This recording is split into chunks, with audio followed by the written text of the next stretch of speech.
Okay, now we're going to replace the valve. To save time, what we've done is we've removed the plastic from underneath the vehicle and some additional hardware to make it easier to shoot the video. Essentially, you're going to remove the plastic, and then you're going to remove any hardware in the way. That you can see up there next to and on the turbo is the actual valve that we're replacing. We're going to unplug the connector, and then there's 3 bolts that we're going to have to gain access to, which is almost going to be impossible to shoot and try to stick our hands up here at the same time. The space constraints are very tight up here, and it's fairly straightforward, but you have to be careful. If you round any of those Allen head bolts off, you will regret trying to get this thing out.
Alright, now we got to get one last bolt.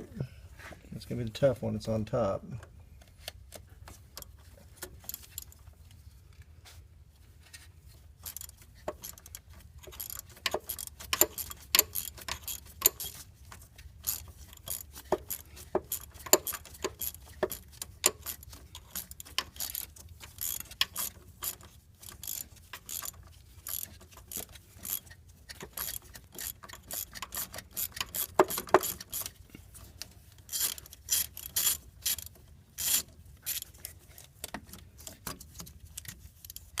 Okay, we have our valve. It is coming out of the car. We're going to get the new one. You can tell this one is old, it's original, and we're about to replace it with the new one. Gives you a better idea of the exposed opening in the turbo where we removed it.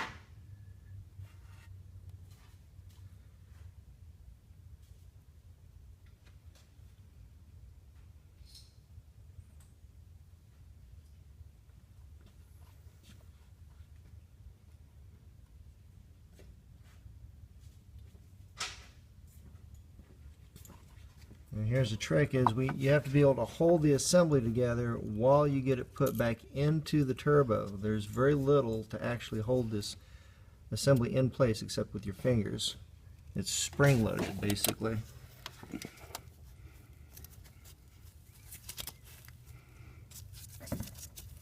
And once you can get one bolt started, you're home free at that point.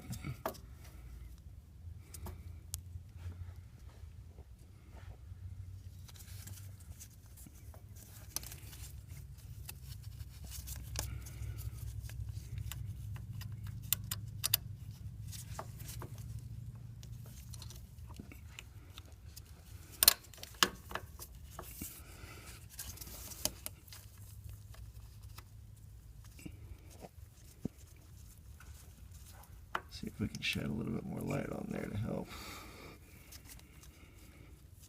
It is a tight constraint. It's hard to see up in there, guys.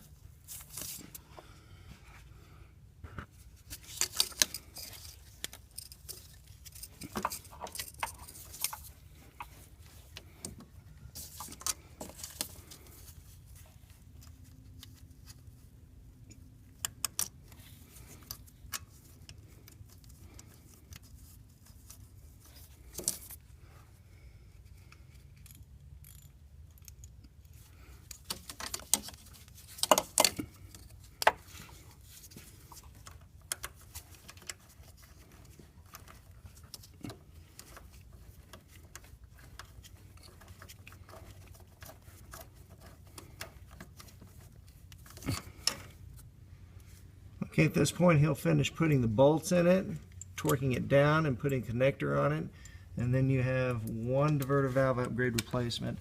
This is good primarily for a little bit of torque and horsepower. My concern is that I don't try to ever promise that this is going to make a great improvement on the car, but it is a somewhat improvement. It's a good bang for the buck. For roughly an hour of labor plus parts, you too can have a S4 that runs a lot better. This is Michael with Alpine Motorsport, and I hope you keep watching. Thanks.